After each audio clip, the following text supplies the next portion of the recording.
Picture this. The Supreme Court, the highest court in the land, starts out, well, kind of humbly, in a basement. A far cry from the marble halls and grandeur we associate with it today. Yeah, not quite the image of power we think of now. Right. So how did this institution, which the Founding Fathers even saw as like the least powerful branch, become the ultimate decider on things like free speech, healthcare, even elections? It's a long and fascinating story. It's kind of like watching a legal drama unfold over centuries, full of twists and turns and a few power plays along the way. Okay, I'm hooked already. Let's rewind the tape. Where do we even begin? Let's go back to the early 1800s. Think intense political rivalry, Federalists versus Democratic Republicans. Federalists, like John Adams, wanted a strong central government. Democratic Republicans, led by Thomas Jefferson, were all about the power of the people. Two very different visions for the young nation. So how did this clash shape the Supreme Court's path? Well, it all comes to a head with the election of 1800. Jefferson wins, the Federalists lose. And as they're losing their grip on power, one of their strongest advocates, John Marshall, becomes Chief Justice of the Supreme Court. Talk about a dramatic entrance. So here's Marshall, a staunch Federalist, leading the court. Just as his party loses the presidency, what does he do? He plays the long game. He knew he couldn't just directly challenge the dominant party, so he gets strategic. He had to assert the court's authority somehow. And this is where we get to the landmark case, Marbury v. Madison. Ah, Marbury v. Madison. Sounds a little dry, but I have a feeling it's anything but. What was at stake here? It was a total power struggle. Yeah. So picture this. John Adams is on his way out the door, right? And he tries to pack the courts with Federalist judges. These were the midnight judges. One of them, William Marbury, gets into a legal battle when Jefferson's administration refuses to honor his appointment. Oh, so it's a political showdown, playing out the courtroom. Exactly. And Marshall, he's in a bind. He can't just force Jefferson's hand. That could weaken the court even more. So he does something super clever. Okay, I'm on the edge of my seat here. What did he do? He rules in favor of Jefferson. He essentially tells Marbury, nope, you can't bring your case directly to the Supreme Court. Wait, so he sides against the Federalist? Unexpected? Right. Total genius. Because by making this ruling, Marshall established a principle that would change everything. Judicial review. Judicial review, that's a big one. Huge. He declared that the Supreme Court had the power to look at laws passed by Congress and strike them down if they violated the Constitution. So in a way, Marshall lost the battle, but won the war. He gave the Supreme Court this massive power they never had before. It was a turning point. Marbury v. Madison wasn't just about one guy's appointment. It was about establishing the court as the final word on the Constitution. The Supreme Court finally found its voice, so to speak. Wow. What a power move. But something tells me this newfound power wouldn't always be used for good. You're right about that. The next chapter in the story takes us to a much darker place, the era of slavery.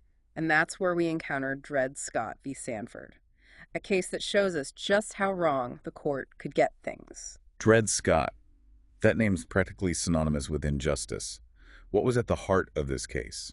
It was a question that was tearing the nation apart. Could an enslaved person, even if they'd lived in free territories, be considered a citizen? Could they have rights? Dred Scott, who had lived in free states, argued that he should be free. Seems like a pretty basic human rights question, but given the times, I'm guessing the court didn't exactly agree. Yeah, it's a tough one. Chief Justice Roger Taney, and this is considered one of the worst rulings in Supreme Court history, said no.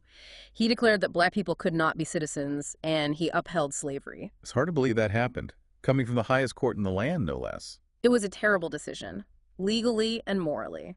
And it just pushed the North and South further apart, closer to the Civil War. So the court was trying to settle a divisive issue, but they actually made everything worse. Yeah, you could say that. It was a huge blow to the court's legitimacy. Took a long time to recover from that one. Okay, so we've seen the court claim this power of judicial review, then stumble big time with Dred Scott. Where do we go from here in this legal saga?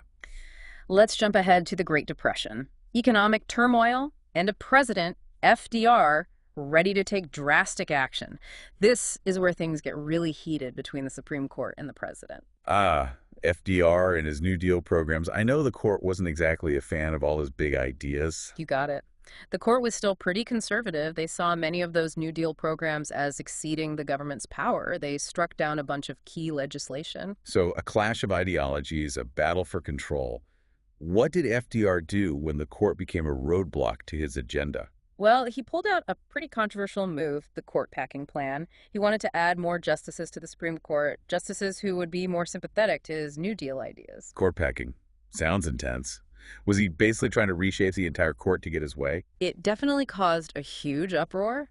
People saw it as a threat to the court's independence. But before Congress could even vote on it, something interesting happened. Ooh, suspense. Did the court back down? You could say that.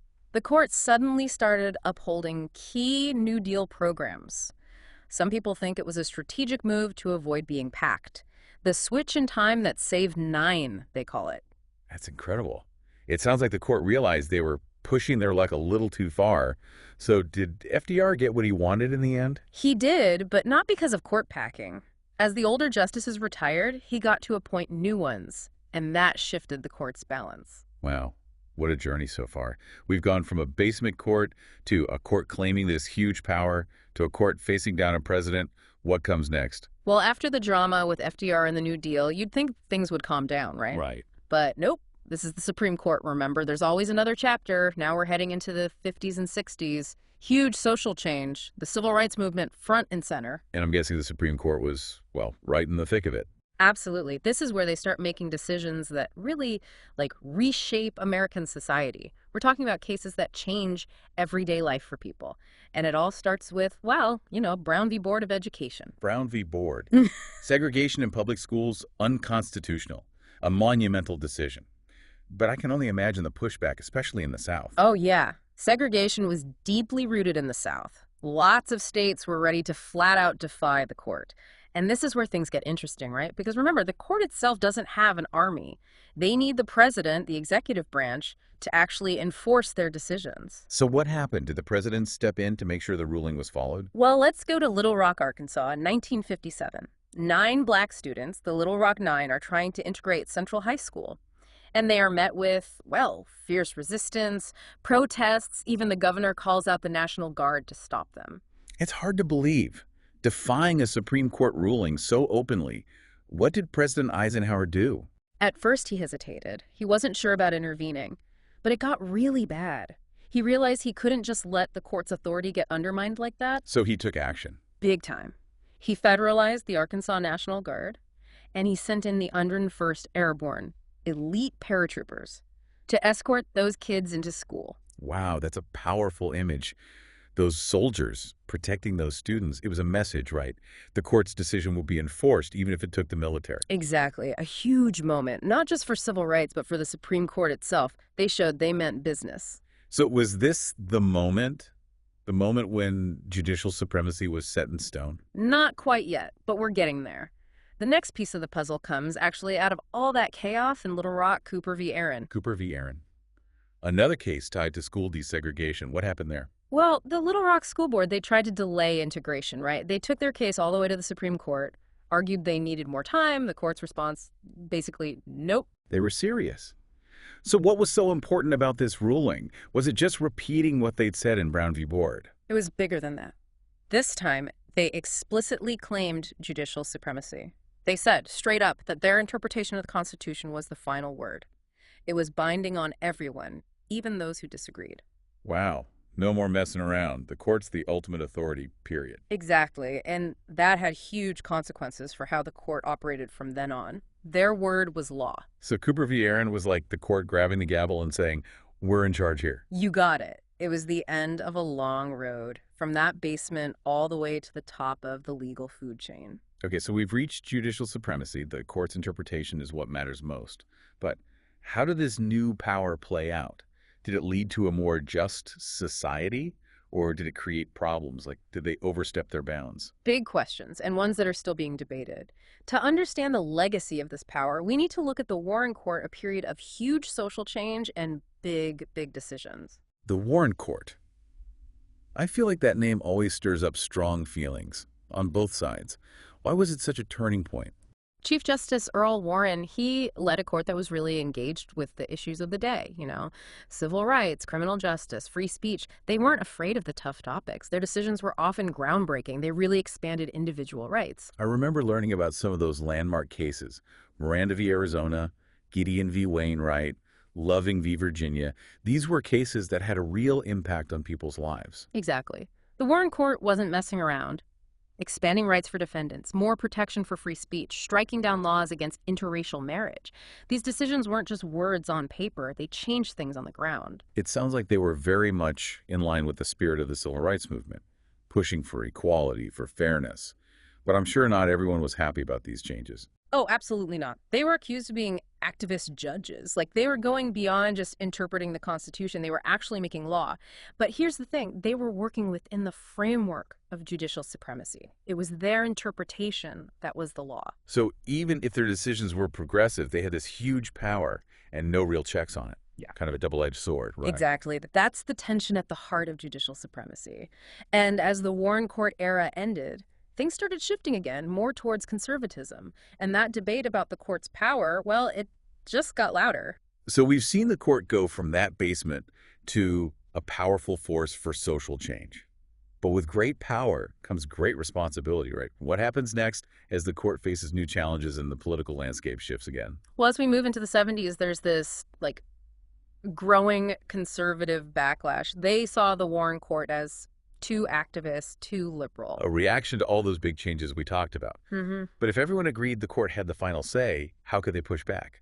Did they want to get rid of judicial supremacy altogether? Not really. It was more about trying to control it. They focused on getting justices appointed who shared their views, justices who believed in a more limited role for the court, more respect for elected officials, a stricter reading of the Constitution. So it became a battle over ideology, over who would shape the court for years to come. And that's where we see figures like Nixon and Reagan come in, right? Exactly. They were both very successful at appointing conservative justices. They saw the court as this key battleground, and they were determined to, shift the balance of power. And one of the biggest outcomes of this was, well, the overturning of Roe v. Wade, right? A case that had been a cornerstone of liberal legal thought for decades. Yeah, Roe being overturned in 2022 was a huge turning point. It showed just how effective that conservative legal movement had been at reshaping the court. And it really brought back that debate about judicial power, the role of precedent, what constitutional rights actually mean. So here we are today with a court that's considered very conservative, but judicial supremacy is still the norm. How is that possible? Well, it shows you how deeply ingrained that idea has become. Both liberals and conservatives have, at different times, embraced the idea that the court has the final word. So the debate now isn't so much about who has the power, but how it should be used. So what's next for the Supreme Court? Are we going to keep seeing these swings back and forth, liberal to conservative, as new justices are appointed? It's the question everyone's asking. There's this growing concern about the court becoming too political, about people losing trust in it. And, what does it mean for democracy when this unelected body has so much power? It's like we've come full circle, in a way. The Founding Fathers worried about giving the court too much power, and now look at where we are. It's definitely a paradox. And it makes you wonder, is judicial supremacy, this idea of the court as the final umpire, really the best way to ensure a just society? Or does it give too much power to too few people? It's a big question for sure. And it's been amazing to look back at how the court got here, from those humble beginnings in a basement to this incredibly powerful institution. It reminds us that institutions, they aren't static. They change, they evolve, they reflect what's happening in society, understanding that evolution is so important if we want to have informed conversations about the court and its role in our democracy. Well said. If this deep dive has sparked your curiosity, we encourage you to learn more. We'll have links in the show notes to some of the key cases and periods we've talked about. Thanks for joining us on this exploration of the Supreme Court's fascinating and sometimes complicated history.